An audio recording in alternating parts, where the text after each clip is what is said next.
Inutusan nga pala kaming bumili ng pechay at sakto nakita namin itong trending sa Facebook na lemon at agad naming sinubukan.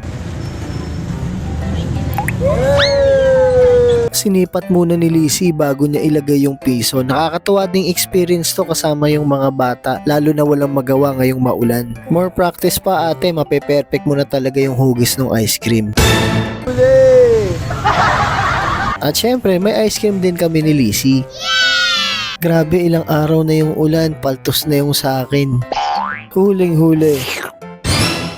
Ganda ulan-ulan na, ice cream pa rin. Ganda ulan-ulan na, ayun, umuulan-ulan na, ice cream pa rin. Hindi masama ako. Ha? Basta na ako muna ka-video. Sige, maliligo ko sa ulan.